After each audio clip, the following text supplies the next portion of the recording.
Welcome to OnPodcast, the On Microsoft podcast, where we talk about Microsoft stuff on a podcast. I am joined with special guest today.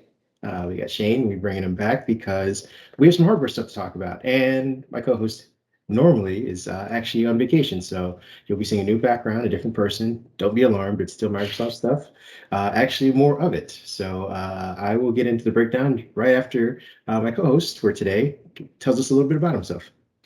Yeah, so first off, thanks for having me back on the podcast again. I guess it's been a few months ago now, right? A couple Yeah. months. It's been a little bit since I was on before. You may know me as that guy that made all those Surface Duo videos. I think at this point, God, it's over 100. I don't even know at this point. It's ridiculous that have Surface Duo in it. So yeah, my YouTube channel is called Scary If Literal. If I was thinking about this, I would have been wearing a shirt or something, which I failed to do this time around. I think I did last time. But that is, yeah. So basically, I mean, I talk about tech news in general, but I have a central focus on the Duo back there, or like the Z Fold stuff, more productivity minded, uh, oddball devices. That's kind of always been my what I've been most interested in. I'm just kind of bored with normal phones, so that's what I focus on there. Yeah, that's me. Yeah, and like I said, we'll get more into it as we go in, but I'm going to start giving our audience a breakdown so they'll know if they want to keep watching or listening to the podcast. Sure. Today we're going to be talking about Microsoft's Q4 earnings. I think everybody in the tech industry is finally giving their numbers, and surprise, surprise, the pandemic seems to be great for people who do software. It's just the way things are going. Then we're going to get into probably the meat of our podcast, which would be again the Surface Duo camera leaks. So we brought on who I consider an expert on this, at least for as far as handling the device, handling reactions to it, just kind of covering it in ad nauseum. So we'll get into that. And then we'll also kind of round out the 250 million monthly active Teams users numbers. Again, that's information that was kind of parsed out through the earnings call. And then we'll do our fast recap, which is again where we put about 8 minutes on the clock and we kind of run through a bunch of smaller things that happened during the week. Some of that starts with Microsoft Teams providing phishing protection, because again, that's big. Windows 10 21H1 is now at 26.6% market share, which is again big, even though it's an older operating system now. It's going Hmm. to be Hmm. legacy probably within about 2 or 3 months. Right. Then we're talking about Microsoft Flight Simulator on the Xbox Series X and S. We also have some initial hands-on, and then we're going to be talking about calendar and tasks coming to Outlook on the web. So Outlook.com is getting some more features, and we've heard some rumors about Microsoft. Not even rumors. I think they kind of came out and said it. They're going to be transitioning Outlook.com as the PWA replacement for some of the mail solutions on the desktop. So, and then we'll have our week ahead where we'll kind of hint at Lorentz Halo Infinite technical preview. I'm assuming he's got a review coming up, but we'll keep an eye out on that. And then I have some hardware stuff that I'm going to be testing. I know I have some software reviews I owe you guys, but I also got some mechanical keyboards in, some battery packs, a bunch of cool things that people who are, even if you're not going back to school per se, like in the school, or if you're not going back on campus, or if you're not even going back to an office, you'll still want to get some of these things to supplement your workflow in the coming months. So, with that being said, I'm going to ramble into our Q1 or Q4 earnings. Now, Shane, I don't know if you keep up with earnings or anything like that. I know you're probably just looking around and saying like, okay, Apple had another blockbuster quarter, Microsoft did well, Google's raking it in. Yeah. Unless we see one of the companies say like file for bankruptcy or Chapter Right. 11, we can almost assume they're still doing pretty good. Yeah. But Yeah. I don't typically worry about these companies very much. I will pay attention, like if there's an oddball number or something like that, but I don't usually, really drill in. yeah, well then I will keep it short, but I will bring up some stuff that you might be interested in, like Sure. again with hardware stuff, Surface and things like that. So just off the bat, Microsoft announced that the company produced $46.2 billion in revenue for the quarter. Again, these when we say quarter, I mean 3 months prior to the release of the earnings. So really, in those waning late spring, early summer months where things aren't really going down, they were able to do fairly well. That represents a 21% increase for the year, like year over year. So this time last Wow. year, yeah, they managed to increase the revenue by 20% for that That's same time that's period. huge. That's huge.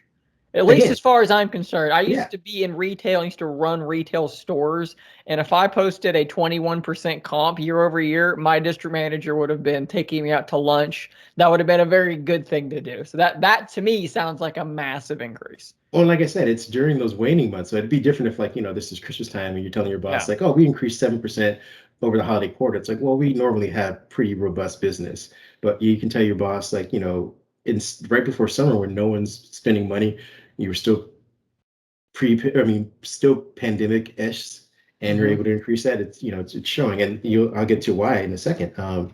As far as the net profit is concerned, because as an investor, revenue is great, but you still want to know kind of what they're putting in the bank and what they're reinvesting into uh, future endeavors. They brought in 16.6 billion for the quarter. So while 46.2 is the revenue, 16.6 billion went into the coffers, and then they also were able to dilute their shares by returning about 10.4 billion of that back to investors. So investors got about a $2.14 increase on their current stocks. So that again represents about a 49% increase over the same time period last year. So if you're investing in Microsoft, I don't know about getting shares now because they're pretty high, but if you Right. had done so right around the time Steve Ballmer was leaving, you'd be a very rich man right now. Because I think historically, during the Ballmer tenure, their stocks were at about, they fluctuated between $21 and about 38, 39 at the highest. Mm-hmm. And now they're reaching like $200 or something like that. Right. So under Satya Nadella, he's, helped them skyrocket kind of as far as the investors concerned, even as the company's concerned. So breakout things, we can kind of get into some of the details. I'm not going to get too minute into it because again, unless you're an investor, none of this, it's just rich people playing with money, in my opinion. But they have three different divisions that kind of make up the core of their earnings, and one is productivity and business processes, and that what that kind of consists of is Office, their LinkedIn stuff, so the LinkedIn purchase and revenue, Dynamics, like their Dynamics products and things like that. So Office, something we use here for our company, their revenue increases about 28%. And that's about up 15% from this time last year. Office, and that's commercial. So that's, people who are going back to the office, and Mm-hmm. their admins are assigning them credentials, things like that. For those of us like me and you, maybe who might do the $10 a month or, $99 a month single user one, they were still able to increase that by 18%. And they brought in the subscriber count has increased to about 51.9 million people using personal Office, not just the business one. So as much as we give flack about saying like, oh, I hate Office, or we have to use it just because our boss gives it to us, there are 51 million people opting to do that while Yeah. complaining. Yeah. I mean, that's a lot of people. Yeah, and they're still continuing to grow that. So again, we always see that software is where it's going to be at, subscriptions are going to where it's going to be at for them. LinkedIn also, which is again big purchase. It's been an astounding purchase for them over the last 5 years or so. They've increased their revenue up 46%. I wrote a piece about 2 days ago, 2 or 3 days ago, about how they've managed to generate about $10 billion worth of revenue over the last year. So, they are tripling their growth, so to speak, since Microsoft's taken helm. And they're doing mostly this by like kind of pushing the premium thing. I don't know if you've been looking for a job. I know you're self-employed Mm-hmm. for the most part, but for some of us out there that are still, waiting to become like you and still need a 9 to 5, if you go to LinkedIn, they have this whole section of premium features, which give you like Right. a resume. You get like a personal person to read over resume building. You get stats on different positions for jobs. Like they'll tell you like, oh, you're one of 30 people who have applied for this in the last 3 days. You're among, based on filters and criteria, they'll tell you you're amongst the top 10% based on all the things you have in your resume. So things like that to kind of give you an edge in the job Right. market. And as more people are starting to um, seek new employment, people who used to just be in restaurants, and now, that you hear this, oh, the job market's, in flux and people aren't coming back to work. It's mostly people that were taking crap jobs before are now looking and taking the pandemic as an opportunity to Yeah. maybe get certificates, um, AAs or something, or just looking, just brush up the resume and say like, I deserve more money. They're all jumping on LinkedIn. Yeah, that's really interesting. I mean, I'd used LinkedIn a bit in the past, just in sort of networking ways. Um, but I hadn't really thought about that, but that makes a lot of sense that, I mean, the job market is absolutely in a weird place right now. So the amount of people that maybe got smacked in the face with some realities over the last year and some change, would they then take what they had and go to LinkedIn and say, I'm starting over, I'm gonna do something about this? Heck yeah, I think we're seeing a lot of people doing that. That's why certain companies aren't hiring very well, because they're not appealing. So that's an interesting that's a very interesting thing to think about, why LinkedIn would be kicking some tail right now, but it totally makes sense. Yeah, and I wrote it's in the wake of, and again, I don't know how many people actually read this article or really care, but LinkedIn's had over the last 4 months two pretty massive user data leaks. Right. So in the face of in the face of their information being leaked, there are more people signing up. I So think people have become desensitized to that.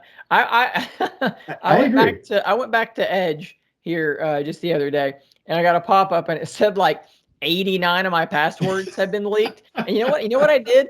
I ignored it. I went through and I clicked ignore. It's fine. Whatever. You got me. Yeah. Like I just assumed that that's the case. That's really stupid. Like, what a dumb thing for me to do. But I think that we're all just there. I just assume all my password, like I just check my bank account frequently. Like I know it's going to happen eventually. What are you going to I, do? I think we've gotten to, yeah, I think I agree with you. I think we've gotten to a point where it's part of the, it's like when you hop on the freeway, there's always a chance of getting in an accident. I think when we hop on Well, the internet, we're just kind of like, yeah, there's a chance that my computer could crash, but hey, it hasn't. it is what it is. It is what That's it is. yeah. There's not much you can. It's like when we all found out that like the government can look at us through our cell phones, and everybody universally just went, and just Yeah, moved on. we're not that, as much as we like to think we're that Eh, important, we're really not. So yeah, I maybe I just think people have come to that realization. why would they be looking at me? Like, what do I have? Why would they Yeah. want to hack my bank account doesn't have that much money in it? Like, what do they want Yeah. with my information? I feel like if they hack my bank account, I at least want them to get sent the overdraft fee for it. Right, sure. Yeah, for sure. You That seems fair. broke into it. There's nothing there. Can you at least pay the overdraft fee? Thank Well, you. Moving on to Intelligent Cloud, just a few more points and then we'll hop into the fun stuff. Um, their Intelligent Cloud, which is again the bulk of what they do, this is now Azure. This is the big transition from Windows, where they're kind of letting Windows kind of die down, so to speak. I wouldn't let panels hear me say that, but they're at least we've known that they've been having this titanic shift towards cloud. So that's been up. It increased about 30%, which is pretty big for them, especially still going up against AWS in Mhm. again a relatively slow quarter. The server products had increased about 34%, and their Azure growth was up 51%. And this comes on the heels of, I think they lost the Jedi contract, which would have been a 10-year, 10 point something billion-dollar contract. They're going to rework that somehow and probably get back into it for a smaller portion of whatever the Defense Department needs for a smaller amount. But they did get a big contract with the Army for doing their HoloLens headsets, Mhm. and they can max out in that contract for almost 21.5 billion. So, they're taking big chunks of cloud market with them. I wouldn't say catching up to AWS because they're still AWS has just had a massive lead, but the gains are still increasing, which is good because there was a worry about 2 quarters ago that both AWS and Azure were seeing smaller gains, meaning that the market was starting to get saturated. It doesn't seem to be the case. It just seems that people are retooling and trying to figure out if they want full blown everything in the cloud or if they want more hybrid, like, okay, Right. we'll have some stuff in our office and we'll have some stuff in the cloud. And Microsoft is positioned mostly to be that hybrid solution. They're not as uh, customizable, so to speak, or at least as free flowing as AWS is for people who want to go strictly to the cloud. So Microsoft's positioned itself as hybrid, and hybrid seems to be where people want, at least for right now. Yeah. And finally, we'll get to the fun stuff. Here's the fun stuff I was telling you about, the more personal computing. This is Windows licensing revenues. So PCs and things like that are all reflected in this. Windows OEM revenues decreased by 3%. And Microsoft likes to point fingers saying like, no, and then nobody likes bad news. So they're not saying like, oh, we suck. They're just saying Right. because of the chip shortages, PC manufacturers couldn't produce enough laptops and devices, with our operating system on it, which we license to them. That's how we make our money. So because they couldn't make enough laptops, we didn't get enough money from Windows. That's part of the excuse. The other part is just, again, Windows is free for right now. There hasn't been a big rush for people adopting new operating systems, things of that nature. The next thing is Xbox was actually down, despite everyone's love fest for Game Pass, things like that. And I think that's partially due to not having any big titles to kind of push right now. And I mean that across the board, not just for Xbox. There's no big. Nothing's happening in the gaming world right now. Everyone's kind of looking for the next game at the moment. Yeah, I mean, yeah, exactly. If I don't know, even Far Cry 6 or whatever is not a huge, it's not a big push. We need something that's gonna be like a Battlefield or something like that coming up soon to help both ecosystems. And the Surface revenue was down. This is where we kind of get into our next topic, but that was down. This is following 2 quarters behind their 2 quarters prior. They just hit the tip of the iceberg for 2 billion. So they were doing well. Now it's kind of seen the next 2 quarters have not actually been very good for them. And I think part of that is just people maybe, I wouldn't say getting bored with design, but I think people are kind of settling into the devices they want, and the devices that OEMs are making, everybody's making on the whole, are lasting so much longer. So I think the turnover cycles are going to be a little different. But this gets us into our next topic, and I'll let you take it from here, because this is Surface Duo camera leaks, or just Surface Duo leaks in general. Yeah. Go. So this story broke in a super weird way. Like one of the weirdest leaks I've seen in a really long time. So about a month ago, some random YouTube channel, it was like tech something, like this little small YouTube channel, posted a video showing pictures of what was purported to be the Surface Duo 2. No one noticed. No one picked this up. Super strange. I actually had some people in the comments of that video tagging me. I never got it. I never got a notification, never saw it. And most of the comments were people saying, oh, this is clearly fake, whatever, blah, blah, blah, blah. Well, Windows Central, Dana Rubino and is it Zach Bowden or Bowden? I've never heard it said. I've worked with him, and I've pronounced it Bowden. He hasn't corrected me, but maybe he just hasn't done it in my face. We're gonna go with Bowden then. Yeah. They got someone tweeted at them and was like, "Hey, is this real?" Zach immediately, like within like 20 minutes, it seemed like had an article up saying this is real. Okay. So that tells me a couple of things. One, he knew that it was real, because I'm sure he has seen things that he's not allowed to talk about, the lucky bastard. So he saw it and was like, oh, I can talk about it now. So he probably had a damn article like 80% written, like ready to go. Probably publish if I had to guess. So what we saw in this leak is not, was I surprised? Kind of. I was kind of surprised. So I'm gonna grab my Duo. We'll talk about it. So on the Duo now, I'm sure everybody is aware of this, but there's just the one camera, your selfie camera. If you want to take a picture of the world, you go into phone mode and take a picture of the world. And the fact that it's a selfie camera, it's in a, was it 4.8 millimeters thick or thin, I guess, depending on if your glass is half full or half empty. By virtue of the fact that the sensor is just really small, it's not a very good camera. If you're taking a picture of yourself, it's a selfie camera, it's fine. But if you go and take a picture of the world, it's not very good. That's just, it is what it is. I see comments all the time. People say it's good enough for me. I'm like, that's fine, but it's not good enough for like most people. Most people, when they buy a phone, they expect a whole bunch of cameras and they expect the performance to be obscene. Like our standards for cameras on phones is just so ridiculous. It's crazy how spoiled we've gotten. So Microsoft inevitably got a lot of feedback that the Duo's camera was just not good enough. And we know that they'd worked on prototypes in the past where, there's one image that was in MKBHD, like probably the best tech YouTuber. He had a video where he was talking to them about Duo, and there was a prototype that had an external facing camera with a little bump and then a little divot on the other side, so that when you went into phone mode, it would nest into that divot and you could still fold flat. I'd speculated months ago maybe they would do something like that. Well, they kind of did and they kind of didn't, because what they did do is they basically took this and they just put it on the back of the Duo in a way that many commenters have said looks like it was glued on. People like it literally looks like someone just photoshopped this onto something, but that's what it is.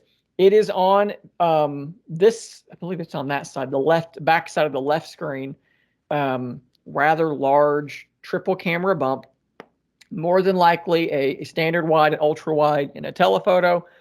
No word as to how many, what kind of zoom we're talking. I'm going to guess it's 2x because I don't think they can possibly do anything more than 2x. 5x seems to usually require a periscope lens, which they're definitely not doing that in a 4.8 millimeter body, even though Duo 2 is a little bit wide, a little bit thicker than the original. It's not significant.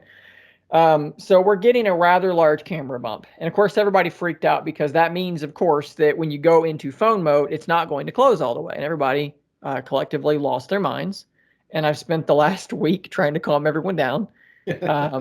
Actually had a commenter who 3D printed a camera bump based on what they could see in the picture and showed that with the bumper on, plus that camera bump, it's basically slight. If you remember, the Duo came with that bumper that wouldn't let it close all the way either. Yeah.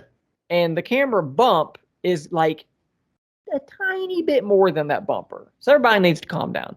There's also concern that, like, well, if the bump is here, then you can like torque the thing. But like, I can do that and like it doesn't break, like there's a little bit of give to the hinge. Like, I'm really not worried about, like, if you have a Duo, do that and then hold it and use it for a while. And within 30 seconds, you'll go, oh, it's fine. It's not a big deal. Well, my question is, how does the Galaxy Fold deal with it? Well, with the Fold being that it's on the back side, it's just, I mean, it's never in the way of anything. So you've got your external screen there, and then you open up and you've got your internal screen, and that bump is never, I mean, it's there and it's ugly. I mean, I'm not gonna like tell you that it's not. And it's ugly on the back of the Duo too. It is. Like, if you're really concerned about the aesthetics of Duo, you're not going to like it. But luckily, if you want a Surface Duo without with it's perfectly symmetrical and has no camera bump, they already made that. I have it right here. Yeah.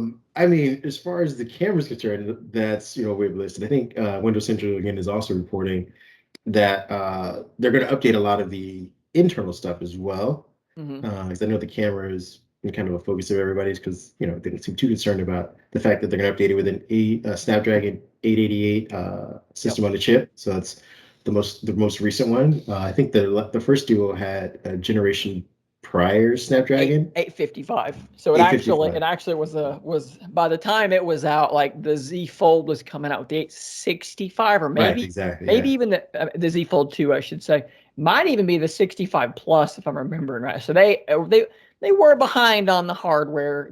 Didn't really matter a whole ton as far as performance goes, but yeah, we'll have the 888 in the as far as we know. I've seen some people kind of waffle on that, where they'll say like, it seems like it'll be the AAA. So I guess no one's really said for sure. I mean, I personally don't care if it's the AAA. I don't either. I mean, the Surface team has been known to use last generation chipsets and kind of max them out to their fullest performance. I think the Surface team got burned early on. I think it was the Surface Pro 4 when they went with Intel's latest chipset, and they had a bunch of the heat bag issues, sleep wake stuff. I don't think they've ever really wanted to repeat that. Well, and not to cut you off, but you said they don't want to get burned, and here it is. the 888 on some devices already, there are some concerns with heat generation from this thing, and you're talking about a device that, I mean, heat dissipation is not a strong point of something that is this thin. So while I do think the rumors seem to be AAA is what's happening, if they came out and they said, hey, we're going to rock whatever the newest 7 series is, like what the Pixel 5 had, better battery life, performance will be like, my wife has the Pixel 5. I've never heard her be like, this thing's just slow. Like, no modern phone is slow. I'm sorry. Yeah. If they were to do that and keep heat down, keep battery life better, I'll be fine with that. I don't think that's what they're going to do. So I am a little concerned because this dude can get a little warm as it is. Well, so that's it. See how that works out. They're also going to be, supposedly, we'll see how they get the bands in there. 5G connectivity, NFC support, which you can finally do. You can finally have your Google Wallet on there and actually use it out in the world. What What else? I think they're also discussing, and again, these might just be rumors because I feel like the hardware is set in stone, but possibly either fortifying the USB port or change or positioning it somewhere else on the It device. the hardware that was leaked, it was moved. I don't know why it's where it is. I don't know how visible that's going to be, but it's sort of like off Hmm. to the side in a really Yeah. weird spot. So they're centering it, which the images you couldn't really tell if this material had changed. You could tell that the edge was chamfered. It was nice and curved, which I Yeah. like. But they've got to do. It has to be better. Like mine's chipped. Mine is cracked. The piece of my USB port is broken completely off. Oh, geez. Mine and like everyone else's, That's what I've not heard. not not Yeah. everybody, but like a lot of people had this problem. So they have centered it, and you have to think like if it comes out and people's USB-C ports start cracking again, then that would be the most insane thing in the world. Yeah. But They're. centering it, I had a commenter mention this, and I thought this was brilliant. He was like, "Oh yeah, if it's centered, you can have this thing in phone mode or even just in normal mode, and some of the like controllers and things that use that USB port might actually line up now." And I was Yeah. like, "That's so smart because it's a Game Pass device. You got your game here, and like I don't know, YouTube up here or something. It's awesome. Have a controller now." That's pretty smart. So it's a good thing that they've decided to move it from the random place that they put it in to where Yeah. everyone else's USB-C port is. Where it makes most sense, especially if you're going to be using your phone while charging, so to speak, for some Yeah. people. The other things, there are two major things aside from the camera. So we'll put the camera in its own little bucket for right now. That I think people were really hoping, or they're really kind of banking their lot on Microsoft kind of changing and getting right this time around. One is a price tag, because I think it originally launched at around 1,400 1400. bucks, or Yep. almost 15, or close to 16 with tax, depending on where you're at, if you're in the States or if you're in Canada or something like that. So if they, I mean, with all this new tech, they may keep it at the same price, which would actually technically be sort of a discount because you're putting in, 5G, you're putting in NFC support, you're putting in a new SoC, you're probably, you're putting in more stuff, but keeping the Yep. price the same. Or hopefully they'll come down in price somewhat a little bit. I doubt that they will. And then two, and this is mainly what your channel is about, software. So as we were talking about the chipset, if it's a 785 or whatever the next 700 plus series is, Hmm. if they can just fix these software glitches, then the speed of the chipset that wouldn't really matter. Like your wife saying, Correct. the Pixel 5 works, relatively fast because the Yeah. software, Yeah. there's no issues. Yeah. I mean, shortly after the Duo came out, and so many reviewers, this kind of drives me crazy. They'll use a device like Duo that has a lot of bugs, and they were blaming that on the Snapdragon 855, and that's dumb because the 855 is more than adequate. So I made a video early on where I had PUBG mobile running two instances simultaneously, one on the top screen, one on the bottom screen. I like just auto running, just running around like, look, it's fine. It's got plenty of raw power. Mhm. The problem is with their implementation of Android and the hope, because their Android build, a lot of people got this wrong too. They're like, Microsoft's fork of Android, blah, blah, blah, blah. Microsoft did not fork Android. This is stock Android. Like, use it, and it's almost totally stock. They've tweaked it to work with dual screen, and those tweaks are where the problem is. Well, apparently, this was mentioned way back, and it's never really been talked about since, but the word was that Microsoft was working closely with Google to help move these changes into Android 11, and that's the hope. Duo 2 will launch with Android 11. And I expect the first Duo to get it about the same time. It'll probably happen around about the same time, which is probably going to be late September, early October launch for the Duo 2, Android 11 right then. That's, to me, the hardware looks fine. I'm not worried about the camera bump. Clearly the cameras are going to be considerably better. My concern is, will the software be better? Because they've not convinced me yet that they can fix the bugs. In fact, they've introduced more. They fixed some Oh, and they've jeez. introduced more. So Duo is in a weird place where, look, if Android 11 comes out and it turns out that they understood from the beginning that this device wasn't going to sell well and that round 2 was going to be the one to focus on. So they move their attention to Android 11. They put all their eggs in that basket with Duo 2, and it rolls out and it's like, here it is. This is our vision. We got it right on the second one. Then great. We're good. I have no reason to think that's what's happening though. That would just be me speculating and hoping for the best. I hope that's what happens because I love Duo, but and my question is, you have Android 11 coming out for the Duo 2, but I mean, I think I would hope the Microsoft launcher would follow Android 12 as far as design aesthetics. I mean, I've been rocking a Pixel 4 XL for, however long it's been out, and I've been beta testing Android 12, and there's a lot of really good stuff in there. Yeah. Design-wise, for accessibility, the way to just move around the phone itself.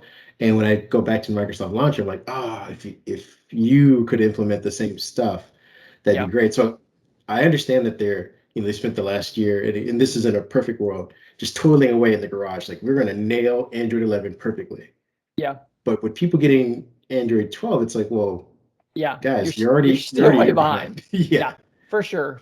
And there's, I've seen people say like, oh, nobody really cares about Android versions, and that's just false because like you see why people wouldn't make a million news articles and videos about the new Android versions if people didn't care. Like, I'm sorry, that's just not true. People do care, and there's a perception that just like with Duo, you buy it for $1,400+ depending on where you were. You might have paid considerably more than that to start. And, you don't have a good camera set up. You do have last year's SoC. And you do have Android 10 when everyone else is rocking 11. And now 12 is being tested.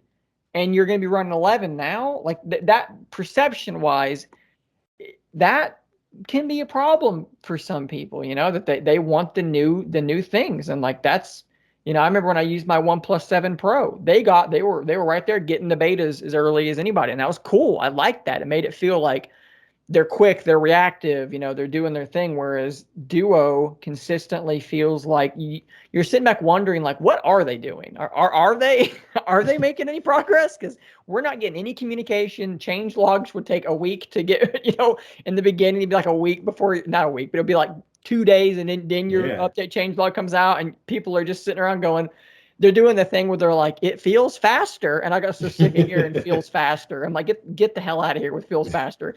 It's the Windows Mobile guys like what's up. That was our thing for like 6 years. Feels faster. It's got to be something. There's something in here. I mean, we'll leave it on that note with high hopes. Hopefully, Microsoft will unreasonably high hopes. Yeah, I mean, preparing myself for the inevitable crash of disappointment, but I will ride this roller coaster over and over. That's just what we do. Yeah. Moving on to something that actually does perform and does produce. We're going to talk about Microsoft Teams. Based on the numbers we got from the earnings call, Microsoft is now boasting over 250 million active monthly users across all supported platforms. So that includes Mac, iOS, Android. I don't think they have anything for Linux, but Linux people can complain later quietly. They don't matter. Yeah, on Chrome OS, things like that. So I think Mary Jo Foley over at ZDNet had some specific numbers talking about how apparently around 80 million users are using Microsoft Teams on their phones. And that was throughout 124 organizations and over 100,000 users. Again, these are all people on their phones. And I think that about 27 of them are on a Surface Duo.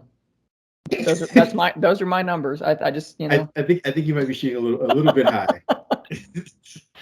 I think there might be you and maybe Zach. I have not used Teams. Oh, not even you. I'm not even one of them. Yeah. So it's just Zach. It's just also saying that there are 3,000 organizations boasting over 10,000 users on the platform. I guess that's normally like whatever the average is. So we kind of talked about this off mic, but I'll bring it back on mic, saying that even as Zoom became a household name, we're seeing Teams still increase their user count, and especially as we start to get in this sort of post-pandemic. hesitate to say that because of where we're at in the situation. But I was mentioning that some relevant factors for the increase is just that people that are going back into work in a hybrid situation, maybe 3 days a week or something like that. I believe a lot of their IT admins pay for Office already, and now they're just forcing the employees to use what they pay for. So we're getting more uh, Microsoft Teams seats being filled that way. Yeah, yeah, definitely. I mean, we talked about this, like you said, a little bit before, but to me, it kind of surprised me. That seems like such an insanely high number. I'm a big Discord user, and I think, what did I say, like 150 million monthly active users. So, like, Mhm. in my mind, for some reason, because, and this is, I guess we all live in our own bubble, but in my mind, I'm like, everybody I know uses Discord. And I don't, so to me, I was like, oh, Discord probably, if they've got, that many, then Discord's probably got at least, no, actually, Teams is obliterating Discord. That's a crazy amount of people. But like we talked about, that business sector is a huge pie. It's a lot of people. So if you can capture a chunk of that, man, there's so much money. Like, we all sit around and kind of laugh at how, Microsoft has, they had Skype, and then they didn't kill Skype. They kind of killed it with like negligence or so, like they Yeah. they forgot about it outside, and but what they've done with Teams, because I think that it kind of gets poked at a little bit, but like, they're doing really well with Teams. Like, they're making some money off of this thing, so kudos to them, because for all the crap people talk, they're doing okay. I think where they found some of their niches, especially during the pandemic, was hosting stuff Yeah, initially. I know Skype has always, or at least for the longest time, claimed the 350 million mark. That was always like the big number. And for like 6 years, they sat on it, and we just kept asking, like, so has it gone to like 351 million? And they'd be very quiet about it. So in the light of that, and you're seeing 200 and what did we say, 250 million? yeah, 250 million active users. They're closing in on that Skype that's marker quick. very That's quickly. very Yes. quick. But I think, like I said, to my point, that they're using, they're supporting. They supported the NBA during the quarantine bubble. They're trying to pivot into hosting concerts, telethons, all kinds of Yeah, big organizations that need to get people together. And as long as this pandemic continues to keep us apart, so to speak, or at least separated and, at distance from one another, we'll continue to see Microsoft figure out ways to expand beyond what Skype used to just do, which was like call your grandma in Iran or something like that. right. What and something I wonder about Teams is like, I think that like FaceTime is like the opposite of Teams, because Very it's much so. only on the one platform. I know you can do it in a web browser now, but literally zero people are going to do that. Yeah. But you can, I guess. But it's only on that one platform, and it's just for talking, just like on the phone, just individual people, right? And Teams is, on every platform, and it's supposed to be for group work meetings, right? So they're occupying these opposite ends, and it makes me wonder, will either one of them attempt to come the other's way, and what would happen when these two behemoths, granted FaceTime is much more of a behemoth, but it's interesting to me to think about, like, why did Apple not pursue this? Was it because they didn't want to let FaceTime out of their walled garden at all? Was the web browser thing them dipping their toes in that? Just, it's interesting to think about, like, because clearly Microsoft has, they saw a vacuum there and they tried to fill it. And it just makes me wonder, why were they the ones that were successful, in particular when they showed that they didn't really do a whole lot with Skype, yet they were able to fill this with a new product instead. Just Uh, interesting to think if, about. yeah, I mean, it's a great question. I'll leave our audience to kind of figure that out too and throw their, predictions in the comments. If I had to guess my own, it was just that, uh, what is it, iWork or whatever they call that, has never been a contender. It's never been Yeah, a platform to leverage for FaceTime to be a tool for productivity. So even if they wanted to just keep it, just for Apple products and then grow that audience into a workforce, no one's going to be like, let me hop on FaceTime to talk to you about whatever their equivalent of Excel or sure. whatever or It's the PowerPoint. integration with the other Yeah, work stuff. and this is the only reason why Microsoft hasn't been able to get into, hasn't been able to push Skype into FaceTime territory, is because it's always been tied to one, a Microsoft account, which was stupid on their part. And I think they've kind of learned that to give people a little more flexibility. Like you can sign in with Google, you can sign in with, Right. you don't even decide, you just sign in as a guest. But they always Yeah. tied it with the Microsoft account, which meant that you had to have, you tied that use of Skype mostly into, oh, let's go over some, numbers for next week's quarter. Let's go do these things, and we'll do it using Skype or we'll do it using Teams. So, and in the meantime, I think Zoom has filled that perfect spot for most people where it's, we need to do something business-esque or educational-esque and still have a casual, like, all right, let's just hop on and do a quick recording. So I Right. don't think Microsoft or Apple can really get into that section. And Um, yeah, Discord is kind of in that kind of more gamery, obviously, but I yeah, feel like Discord is trying I think they're to trying to kind get of into the leverage as Twitch well. area. Yeah, oh for sure. Yeah, definitely. So I mean, again, we will talk about this later. Maybe in a different pod about Microsoft's potential or supposed acquisition of Discord and how that would have played against Amazon's Twitch purchase and kind of replaced their Mixer ambitions, things like that. But Hmm. now we're going to kind of wrap things up. We're going to get towards the end of this. I know it's been kind of a long one for most people, but we're going to do our fast recap. We're going to put, I'm going to, do Eric's traditional 8 minutes. I'm going to try and do it under that, though. Try and get us in 6 and talk about the first topic, which is our Microsoft Teams providing phishing protection. So we were just talking about Teams. Microsoft has been under a constant attack, especially as of the last year and a half, with phishing attacks. Most of them have been kind of nation state organized and sanctioned. But in order to help with that, they announced, I believe, earlier this week that organizations with Microsoft Defender for Office 365 can further protect Microsoft Team users from malicious phishing attacks that are often orchestrated using weaponized URLs. Safe links and defenders for Office 365 can scan URLs at the time of click to ensure that the users are protected with the largest intelligence from Microsoft Defenders. So basically, it's the same thing, sort of same thing you get when you're on Edge, I believe. Not not emotionally, just when using the browser. Oh, okay. Uh, yeah, when you're using Edge, it gives you that, like, this site is potentially malicious. Do you want to continue? Right.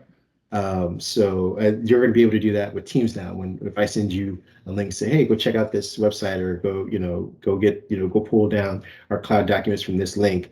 You'll get this prompt that says, hey, Kareem might be trying to break your computer. The next thing we got is Windows 10 21 H1 has now reached 26.6% market share of the total operating systems. As we move into, I believe, legacy mode, that's what I'm going to start calling from now on for Windows 10. It's interesting to see that Windows 10 is still increasing its market share. We're now, what is this, 6 years into Windows 10, going on 7, and I believe that they have it scheduled for end of life support at 2025 or something like that. So I think we talked about this a few weeks ago that Microsoft is going to release Windows 11, and they're going to release another build of Windows 10 at the same time. But it's going to be branching off into more enterprise support and functionality services for that, while we fun people get to play around with Windows 11 and new features and things like that. So Windows 10 is still gaining market share, surprisingly. Even as I think Ad Duplex also mentioned Chrome taking a huge W for the quarter as well, because people just love cheap Chromebooks. People are making use of them. The next thing we have is Microsoft Flight Simulator is now officially on Xbox and Xbox Series X and S. I don't know if you've had a chance to play with it yet. I had a gaming PC, a Lenovo Legion, that they sent me out for review, and I've been playing it on that, on the second to highest settings, and it's been pretty fun. I don't know if That's you. pretty impressive for a laptop, because that thing, or at least early on, I played it when it first came out, and that thing was kicking the crap out of my tower. So Yeah. Oh, don't get me wrong. It gets like 45 minutes of battery life, and yeah, it gets pretty toasty, but it was fun nonetheless. I was mentioning to my co-host that I think Microsoft can make an easy pivot to becoming the simulator platform. I know yeah, that uh, Sony's been known for, like, relatively in-depth RPGs, especially stuff coming out of Japan, things like that. Microsoft may not be able to chase them in that same market. They've kind of held their own for a long time for first-person yeah. shooters. with the exclusives going to both to Sony and them, I think they could make a hard pivot and being like, we're going to just do crazy high fidelity simulators. Yeah. And that'll be what our system's known for. And then the last thing, we're getting calendar and tasks in Outlook's inbox. I don't know which mail solution you use, but I'm doing kind of a deep dive in Microsoft's tons of mail solutions. I don't know. Someone needs to talk to these guys. They have, they're getting pretty crazy with this. They're getting like Oprah, like everyone gets an email client, but they have mail on Windows 10. They have Outlook, the app for Office. They have Outlook.com. They have, and I think now they're doing the PWA exchange for different people. Like you can manage different accounts from that. Anyway, Outlook.com is now getting calendar and tasks, which is right in the inbox. It's a cool like shift on the screen, basically, like in the panel. So I don't know if you've been playing around with Edge, but if you right click on the menus, you can do a search, which brings a search menu right into your window that you're currently using versus going into a new tab or anything like that. So for Outlook on the web, you'll be able to do the same thing. You'll be able to set up meetings or, accept or reject invites, things like that, right within the same pane. So you don't have to jump out of the email you're composing. The same thing with tasks, which I think is great. I've been testing out the PW and it's been pretty awesome as far as integrating all of that stuff within one window. So like I said, one of the good things about it is I use a lot of sticky notes. And Windows 10 keeps all your sticky notes, keeps them in chronological order when you create them. And I can pull those all up without having to actually even go into the sticky notes app. If I'm writing an email and I was like, what was the password for that? Or what were the coordinates for these certain things that I put in a sticky note? I can pull it all up within that. So Cool. Microsoft Outlook.com is getting pretty robust. And that's the end of our fast recap. Closing this out, I think what are we at, about 40 minutes? So yeah, the last few bits we have is that we're gonna be looking at the week ahead. So, and we always do this. This is like our favorite section because we get to talk about hardware and upcoming things and predictions.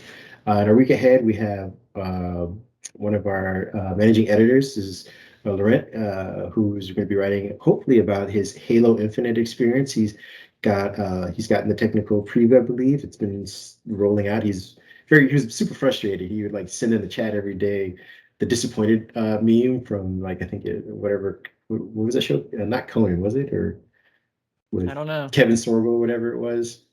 Oh gosh. Yeah, he would send that meme like Kevin disappointed Sorbo. because he couldn't Was it find Hercules? Hercules. Yeah, Man. but he finally got it, I think, which means we should expect a review from that. That's him. I don't know what Eric's got. He's always got something from Dell to review. I'm sure he's got some hardware that he's going to be testing out. I, on the other hand, have some mechanical keyboards. I know that's becoming all the rage these days, at least for what I can tell on YouTube. Everyone's in a mechanical keyboard. So I have a couple that I'm going to kind of be reviewing. I just wish that they would come with the number pads, either attached or separately, because I think, those are pretty awesome. So if the you use keyboards it for work, you kind or for certain gaming, you do want that number pad. Yeah, I can definitely understand that. I got some cool ones that do some crazy RGB lighting stuff. I mean, I went downstairs to get some water one night and forgot it was still plugged in. It was like a rave going on. My cat was freaking out. And then I also got, I don't know if you got a chance to check these out, but Microsoft's modern accessories, meaning their headsets, their speakers. Got one right here. Yeah. I got these in, so I have a review coming up for that, and that'll be all we got for the week ahead. I think, we're going to be seeing about build news about Windows 11 stuff coming in. Hopefully, there'll be some more leaks about the Microsoft hardware, at least for the Duo is concerned, and what's coming up with that. We had some patents that I wrote about for the Surface Book, potential Surface Book 4, or some new Surface S device that's using a new hinge mechanism. So maybe we'll start to see some of that, even though the patent was granted I don't know, earlier this week. Yeah. It might be a while before we see it, but I don't think it's going to be a Surface Book 4. Right. But I mean, hopefully we'll see something about the Surface Book 4 at some point. I know people have been kind of itching to get that. And that's all I got to say. I mean, you can find me at Mindhead1 on Twitter. You can also find all of our giveaways, a list of our podcasts, our articles, reviews, commentary, things like that, all on Microsoft on Twitter as well. Where can people find you again? Yeah, so on Twitter, I am at Scary If Literal. It's a weird name, I know. Just think of something like, the phrase like "keep your eyes peeled." That would be scary if it was literal. That's where it came from. It's an old running inside joke.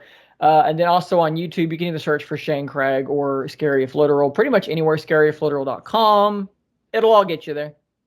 Okay, and is there anything else you want to kind of pitch or anything like that about anything content-wise you're coming up with? I mean, nothing specifically. I mean, I do every Monday and Friday. I do like a news roundup called News Radar, so guys can check that out. And then there's usually like one, two, three more videos throughout the week sprinkled in. I crank out quite a bit of content. So, yeah, if you guys enjoyed my presence here, maybe check out the YouTube channel and go from there. Thanks, a ton for having me on the show again. I appreciate the invite. It was a lot of fun. Yeah, thanks for coming back. Thanks for helping me host and give everybody the information they need for the week. It was a little longer than normal, but we hope you guys enjoy it. Again, stay safe, wear a mask, get vaccinated, do whatever you need to so we can all get together soon.